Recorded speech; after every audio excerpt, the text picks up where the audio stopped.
El Organismo Internacional de Energía Atómica, OIEA, entregó su esperado informe sobre la preocupante situación de seguridad en la planta nuclear más grande de Europa en medio del conflicto bélico en Ucrania y el Donbass.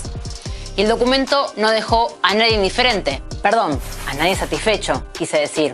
Indiferentes fueron varios, como veremos. ¿Qué dice el informe y sobre todo, qué no dice y por qué? Ahí les va.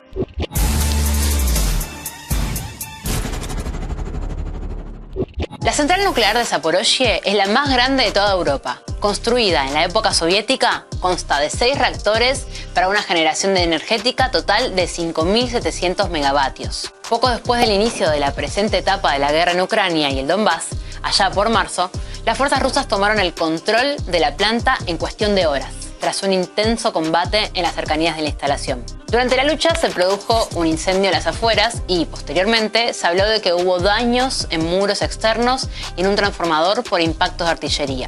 Desde el 4 de marzo, Zaporozhye está controlada por Rusia y operada por el personal que ya trabajaba en la planta antes de la toma, supervisado por autoridades de Rosatom, la empresa estatal rusa de energía atómica.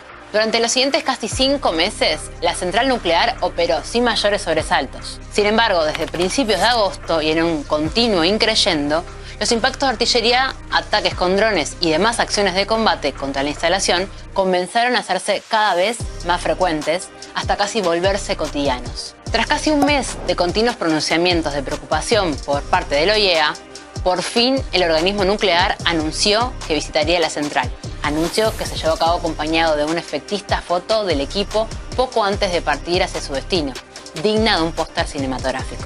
Para aquel entonces, los cruces de declaraciones entre Moscú y Kiev sobre quién estaba realizando los ataques armados contra Zaporozhye eran tan frecuentes como los ataques mismos. Finalmente, la delegación del Organismo de Naciones Unidas visitó la planta durante varios días y, según declaró su principal responsable, el argentino Rafael Grossi, pudieron recorrerla sin impedimentos para observar cuál es la situación en el lugar y emitir sus recomendaciones. Tras dejar en el lugar a 2 funcionarios de forma permanente, la delegación se retiró de Zaporozhye y se preparó para emitir su tan esperado informe. Sin embargo, el tan esperado informe, apenas fue publicado, pasó de inmediato de tan esperado a tan olvidado.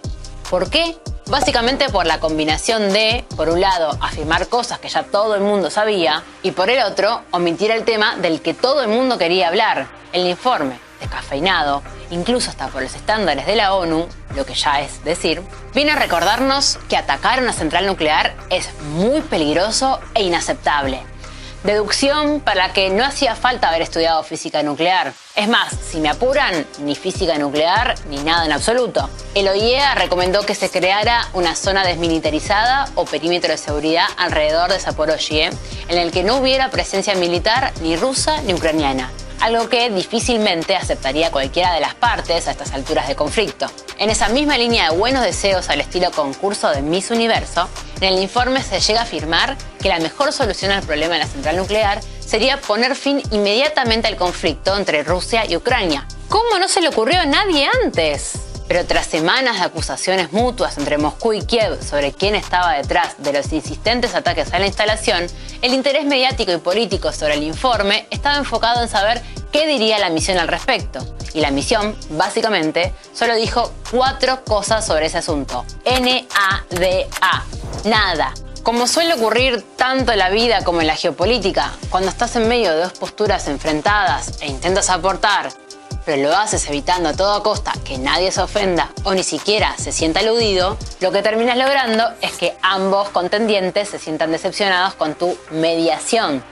Y encima no logres cambiar prácticamente nada para mejor. Moscú lamentó que el organismo internacional no señalara directamente a las autoridades ucranianas como responsables tanto de la degradación de la situación en la central como de los riesgos de catástrofe nuclear que provocan sus ataques. Las autoridades de Kiev, por su parte, señalaron que la misión de la ONU había sido manipulada por Rusia y que su informe reflejaba el engaño al que fueron sometidos por el, cito textualmente, espectáculo planificado de las autoridades rusas de la central. Sea como sea, siendo justos, en el OIEA no son expertos en asuntos militares y por lo tanto no era su misión elucubrar sobre la autoría de los ataques que, dicho de paso, incluso sucedieron durante su presencia en el lugar. Técnicamente es así.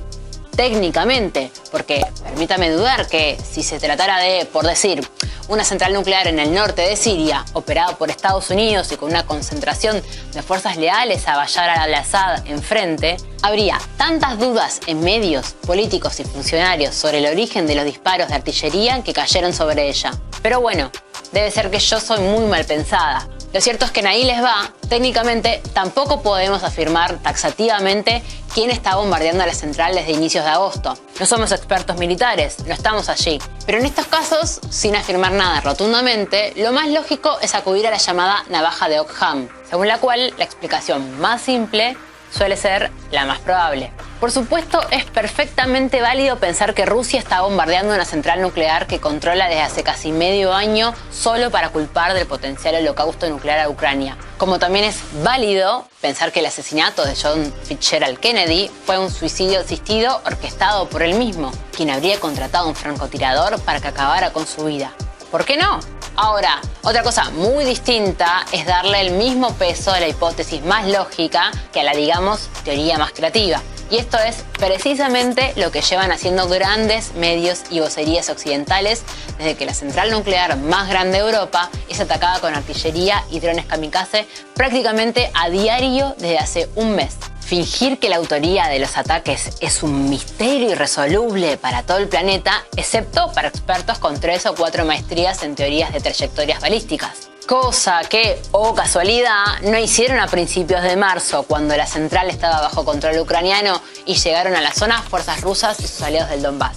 Entonces no hubo ni el más mínimo asomo de duda en titulares y declaraciones sobre el origen de los daños producidos en los aledaños del lugar durante el tiempo que duraron los combates.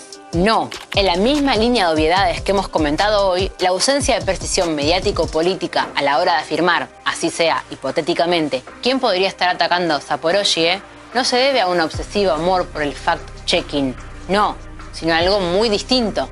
De todos modos, estas omisiones a conveniencia a la hora de señalar autorías no deberían sorprender tanto, en el fondo. En grandes medios y bastantes vocerías políticas tienen sobrada experiencia en olvidos accidentales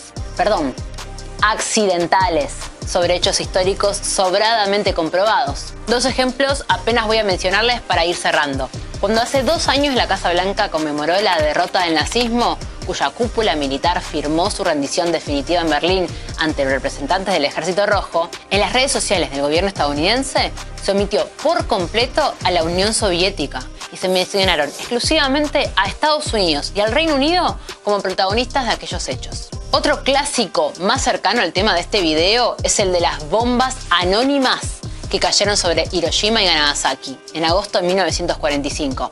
Claro, anónimas si nos atenemos a los tweets o posts de políticos y periodistas occidentales que prácticamente en cada aniversario hablan de bombas atómicas que parecían que explotaron espontáneamente después de que alguien las dejara olvidadas en Japón por un descuido. Entonces, si ante estos hechos históricos de autoría más que comprobada, algunos son capaces de omitir tanto a héroes como a villanos por vergüenza o conveniencia, ¿qué esperar cuando se trata de acontecimientos todavía en marcha? Y ya para concluir, un último apunte. A pesar de lo que puede parecer por el tono de este video, la misión enviada por la ONU a Zaporozhye no fue completamente en vano para nada. Desde la publicación del informe y la decisión de mantener una presencia permanente de observadores en el lugar, pareciera que se recuperó algo de calma, así sea relativa. Por otro lado, esa timidez del organismo a la hora de ir un poco más allá en las aseveraciones de sus informes, no solo es típico de los entes adscritos a Naciones Unidas, sino, sobre todo,